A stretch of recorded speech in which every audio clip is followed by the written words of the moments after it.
Hi, I'm Michael P. Coleman, Content Director for Brother Be Well. Thanking you for checking out this Parents and Caregiver series brought to you by Blue Shield of California's Blue Sky Initiative.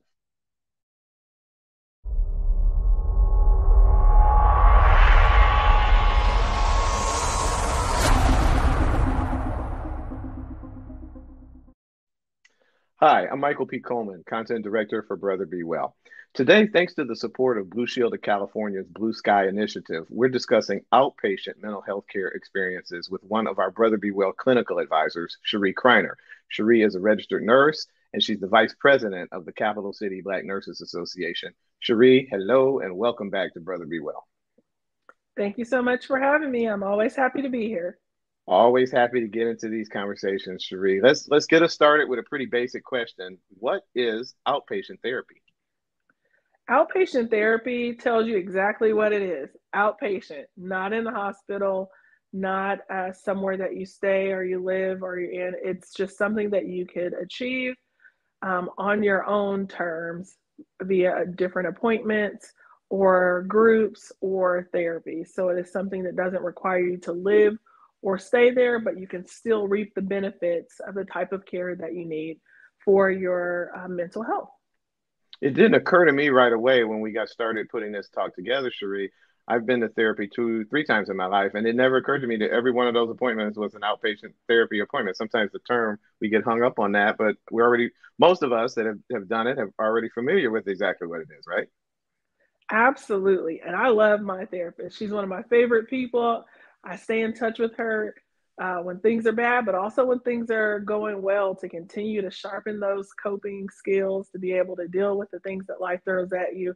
But you're absolutely right. Outpatient therapy has something to offer really for everyone. Yeah, I couldn't agree more.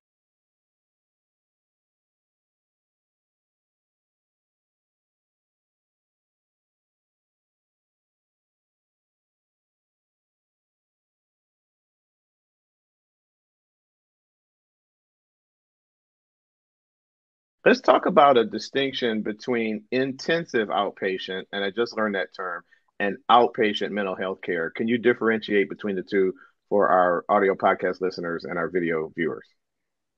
Absolutely. Intensive therapy, exactly, again, just like it sounds, intense, more. So, you or I may see our therapist once a week, once a month for 1 hour. Someone that's experiencing acute symptoms of anxiety, depression, substance abuse may need a little more assistance along the way. So, intense therapy may be longer sessions, more days per week, up to like all day or day programs where you're there for the bulk of the day. And they usually have a higher time requirement and include more different types of therapies. And it's for a prescribed amount of time, specifically to address whatever your need may be at that time. So a little more than just, every now and then visit with a therapist to do talk therapy. I gotcha. I gotcha. It makes a lot of sense too.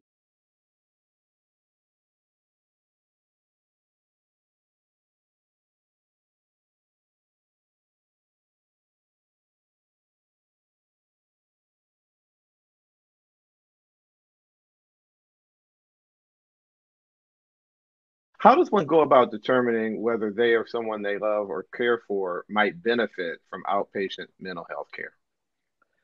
Absolutely. So there are assessment tools that healthcare providers use that measure your symptoms and how often they're happening and how often they are impacting your life. For instance, if I am sad today and I'm feeling really sad most days of the week, and I'm feeling so sad most days of the week that I am calling out and I can't go to work, and I was late picking up my kids because I forgot to do that, or I'm sleeping so much I'm missing out on my assignments at home. So clinicians can take that information, and there's actually a way to measure the impact of your symptoms, how often they're happening, and how much they're impacting your activities of daily living, along with if you're suicidal or can harm yourself or others. And then a recommendation is made based on that assessment. So when you go to see a therapist or mental health provider, or maybe even your primary care provider now, you may get questions about you know, feelings of sadness, feelings of anxiety, and if so, how those things are impacting your life, or substance use or abuse, and how those things are impacting your life. So, based on those three pillars, the clinician makes an assessment, and then they make a recommendation for the type of therapy that may be best for you on an outpatient basis. Makes a lot of sense. And you talked to me once before on another of these conversations about the role that the primary care physician plays in this as well. And so it's important not to forget him or her in this whole equation that might lead someone to outpatient mental health care.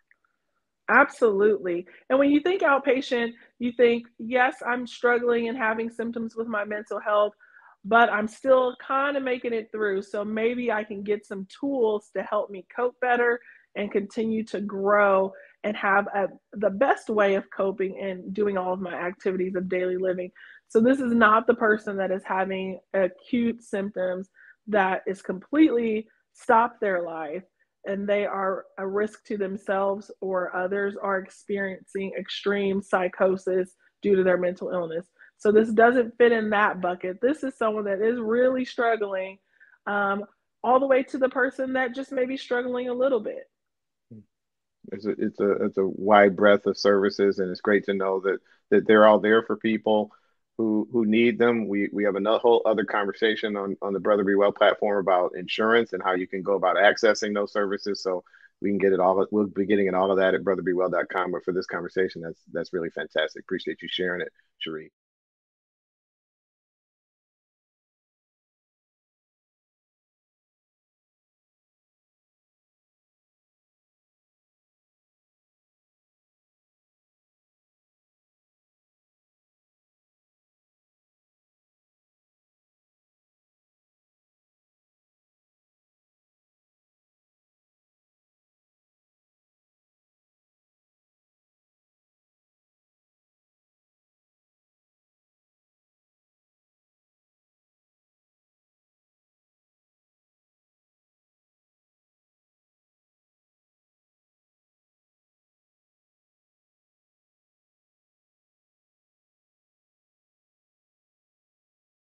I'm curious about the treatment modalities that might be employed in an outpatient setting. And I don't believe I'm smiling almost when I ask that question. I get excited about questions like this. What are the different treatment modalities that one might be a part of in a part of an outpatient setting?